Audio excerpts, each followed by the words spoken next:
మన అమ్మ అంధ వికలాంగుల రాష్ట్రంలో మరొక గొప్ప సేవ కార్యక్రమం చెప్పాలి. కొడమందికి చెందిన గ్రామానికి చెందినటువంటి మధు గారు, సంతోష్ కుమార్ గారి యానివర్సరీ సందర్భంగా ఇక్కడ ఉన్న పిల్లలందరికీ పిల్లలందరి మధ్యలో కేక్ కటింగ్ చేసి గొప్ప అన్నదానం, స్నాక్స్ ఏర్పాటు చేశారు. కనుక వారికి హ్యాపీ యానివర్సరీ తెలియజేద్దామా? ఇప్పుడు వారి కోసం ప్రార్థన చేద్దాం. సిస్టర్ సంతోషి కుమారి గారు, బావ గారు మధు గారి యొక్క యానివర్సరీ సందర్భంగా ఇక్కడ ఉన్నటువంటి పిల్లలకు చక్కని కన్నదానం, పిల్లలకి కటింగు, చక్కని స్నాక్స్ ఏర్పాటు చేయడం జరిగింది. ఇంత గొప్ప సేవా కార్యక్రమం చేస్తున్నందుకు వారి కోసం చిన్న ప్రార్థన చేద్దాం. మహోన్నతుడా, సర్వాధికారి, సర్వసంపద గని ఈరోజు ప్రార్థన బావ గారు మధు గారు, సిస్టర్ గారు సంతోషి కుమారి గారు వారికి ఇచ్చినటువంటి విద్యూష ఎంతైతే ఖర్చు పెట్టారో ఎట్టి వాస్తవాది ఘనతను మీరు కలిసింది. ఉన్నతమైనటువంటి బ్లెస్సింగ్స్ వారికి అనుగ్రహిస్తారు నమ్ముచు తండ్రి. ఖర్చు దానికంటే 30 దూరంతో మీరు ఫలింప చేయండి. మీ ఆత్మచేత బలపరిచి స్థిరపరుస్తున్నాము. యేసునామమున అడిగిస్తున్నాము తండ్రి.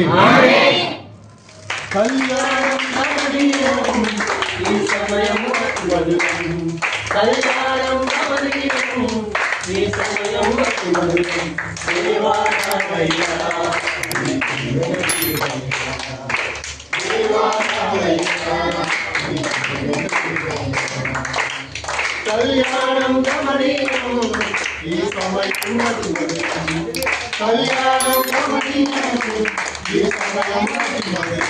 Happy anniversary madam sir.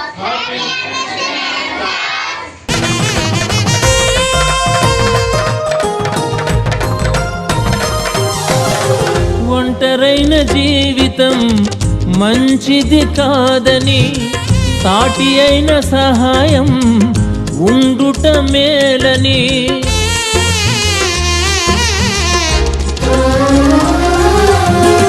ఒంటరైన జీవితం మంచిది కాదని, సాటి అయిన సహాయం ఉండుట మేలని, నరుని ప్రక్కటి ముఖ తీసి ప్రాణం పోసి, నరుని ప్రక్కటి ముఖ తీసి ప్రాణం పోసి, స్త్రీనిగా చేసెను పురుషునితో కలిపెను. కళ్యాణం పరిశుద్ధ కార్యం, కళ్యాణం పరిశుద్ధ కార్యం, రెండు మనసుల సంబంధం, ఇది పవిత్ర బంధం.